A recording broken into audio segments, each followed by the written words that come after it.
तो hello guys, welcome to new blog guys.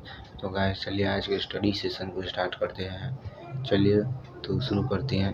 सबसे पहले आज आज हम जा रहे हैं सबसे पहले इलेक्ट्रिसिटी का पूरा लेक्चर कंप्लीट करने, क्योंकि 3 दिन बाद मेरे स्कूल में एग्ज़ाम शुरू होने वाला है गाइस, पीरियोडिक। तो चलिए शुरू करते हैं। उसके बाद फिर हम लोग कार्बन एंड कंपाउंड का लास्ट लेक्चर कंप्लीट करेंगे। तो चलिए शुरू करते हैं। तो गाइस अभी हम तीसरे लेक्चर से शुरू कर रहे हैं, क्योंकि पहले और दूसरा लेक्चर हमने कल ही रिवाइज कर चुके हैं।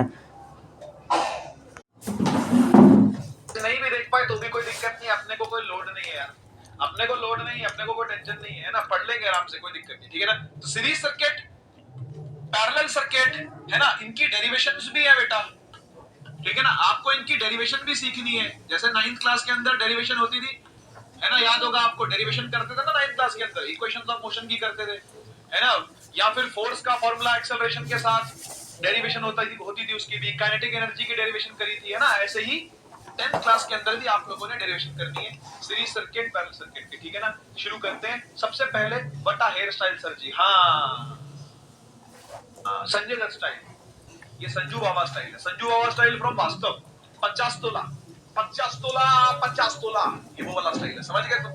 अगर तुमने मूवी देखी होगी वास्तव, है ना, वास्तव एक मूवी है, वास्तव का मतलब ये नहीं कि वास्तव में देखी होगी, वास्तव एक मूवी थी संजय दत्त की, है ना। उसमें वो डॉन बनने वाला होता है, मतलब, तो फिर वो ऐसे बोलता है 50 तोला 50 तोला। चलिए सबसे पहले अपन थोड़ा सा रिवीजन कर लेते हैं बेटा, ठीक है ना। 5 मिनट्स रिवीजन देता हूं आपको सारी चीजों का। अभी तक शुरू से हमने क्या क्या पढ़ा, लास्ट लेक्चर का नहीं, शुरू से सारा जितना भी अब तक पढ़ा है सभी का रिवीजन आपको देता हूं, ठीक है। देखो सबसे पहले हम लोगों ने चार्ज के बारे में पढ़ा था, तो चार्ज के बारे में जरूरी बातें थोड़ी सी एक बार फिर से डिस्कस कर लेते हैं, ठीक है। देखो चार्ज को डिनोट करते हैं क्यू से, है ना, इसकी यूनिट होती है कूलम, ठीक है। और इसकी एक प्रॉपर्टी होती है बड़ी इंपॉर्टेंट, जो कि Q is equal to N होती है। क्या बोलते हैं इस प्रॉपर्टी को, कोई बताएगा, कोई बताएगा इसको क्या बोलते हैं। Q का मतलब बेटा नेट चार्ज होता है, N का मतलब होता है कितने इलेक्ट्रॉन्स है, नंबर ऑफ इलेक्ट्रॉन्स, है ना। और E का मतलब होता है इलेक्ट्रॉनिक चार्ज, यानी 1 इलेक्ट्रॉन पे कितना चार्ज है, तो इसको इलेक्ट्रॉनिक चार्ज कहा जाता है ना। कितनी वैल्यू होती है इसकी, इसकी वैल्यू होती है 1.6 इंटू 10 की पावर -19 कूलम, ठीक है ना।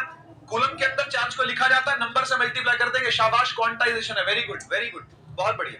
इसके बाद हमने दूसरे लेक्चरों के अंदर पढ़ा था कि भाई करंट क्या चीज होती है।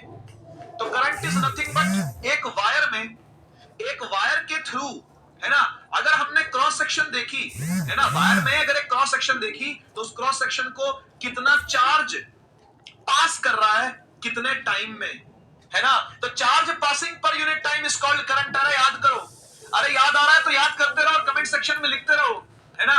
अमाउंट ऑफ चार्ज कितना है, अमाउंट ऑफ चार्ज कितना है पर यूनिट टाइम, है ना भाई, यही था ना। और current I is equal to Q by T इस फॉर्मूले से लिखा जाता है, बहुत बढ़िया। एम्पियर में कैलकुलेट होता है और एम मीटर इसका डिवाइस है जिससे कैलकुलेट होता है। बहुत सही बहुत सही, आपको अगर पता है तो लिखते जाओ, अच्छी बात है अच्छी बात अच्छी बात है, पार्टिसिपेशन इज गुड, ठीक है ना। फिर तीसरी चीज हमने इसके अंदर पढ़ी थी वोल्टेज। जब मैंने आपको बताया था कि वोल्टेज कुछ नहीं यार, वर्कडन ही होता है ना।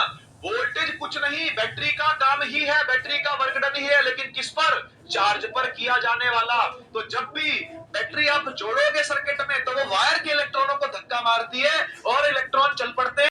बेस सवाल चलेंगे, असर्शन रीजन बेस्ड सवाल चल,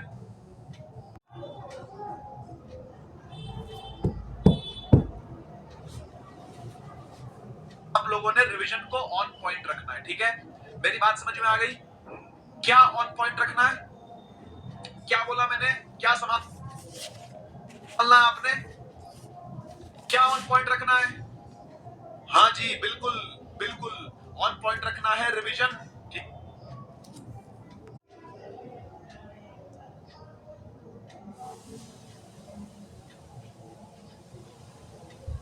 है ना। एक लाया हूं यहाँ पे, पढ़ी एक चीज, छोटी सी चीज है, इतनी सी चीज है, लेकिन मैं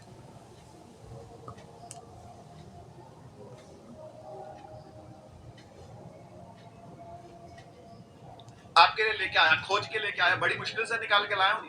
नीचे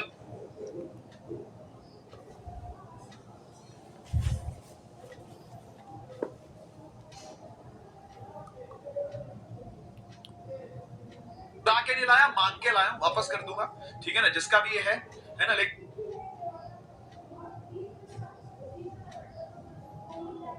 लेकिन अभी नहीं दिखाऊंगा क्या, जब बारी आएगी तब दिखाऊंगा, ठीक है ना, जब टॉपिक आएगा तब दिखाऊंगा।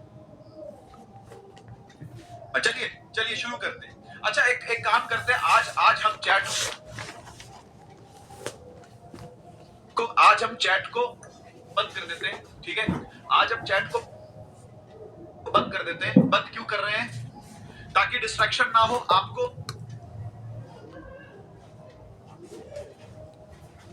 है ना। और मैं भी अगर चैट में इन्वॉल्व हो गया, ठीक है ना, तो स्पीड अगेन स्लो हो जाएगी, ठीक है। तो भाई जल्दी से बता दो, क्या चैट बंद कर दी जाए, है ना। आपकी परमिशन के बिना नहीं हो पाएगा, तो परमिशन दे दो जल्दी से, है ना। चलिए चलिए चलिए, ठीक है, चैट ऑफ, ओके।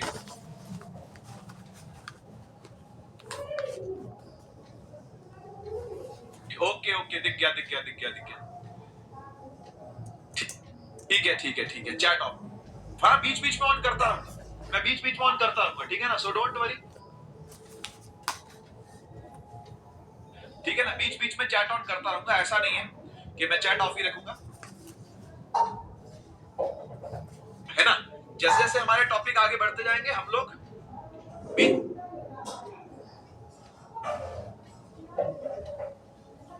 बीच में चैट ऑन करते जाएंगे, ठीक है।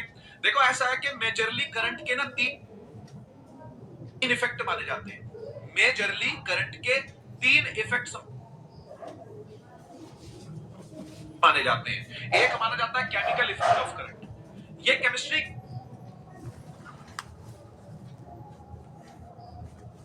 के अंदर पढ़ना होता है।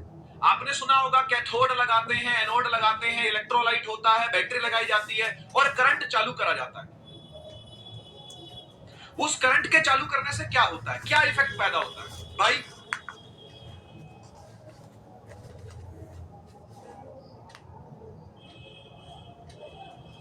ऐसा हो सकता है कि कुछ एनोड पर चिपका हुआ कैथोड पर चढ़ जाता है, कभी कैथोड पर चिपका हुआ कुछ एनोड पर चढ़ जाता है, कभी इलेक्ट्रोलाइट का ब्रेकडाउन हो जाता है ना, या फिर कोई केमिकल रिएक्शन को आगे बढ़ाने के लिए भी इलेक्ट्रिसिटी का यूज होता है। ये सब सुना है ना आपने, केमिकल रिएक्शन इक्वेशन आपने चैप्टर पढ़ा है, उसके अंदर आपने इलेक्ट्रोलाइटिक डीकंपोजिशन, जब है मुझे पता है एमपी के चक्के का आटा मैं भी खाता हूं, है ना, शरबती आटा ये मैं भी खाता हूं कभी कभी। ये जो कितना 3387 डिग्री सेल्सियस, किसी किसी बुक में 3380 भी मिलता है, एनसीईआरटी में 3380 लिखा हुआ है, ठीक है ना। 3380 डिग्री सेल्सियस,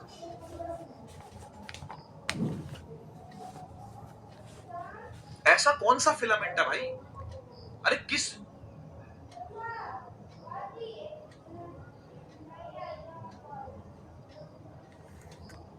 चीज का बना हुआ है फिलामेंट? ये फिलामेंट असल में बना होता है बेटा टंगस्टन का। टंगस्टन एक मेटल है ना, जैसे सोडियम एक मेटल होता है, पोटेशियम एक मेटल होता है, ऐसे टंगस्टन भी क्या है, एक मेटल है, ठीक है ना।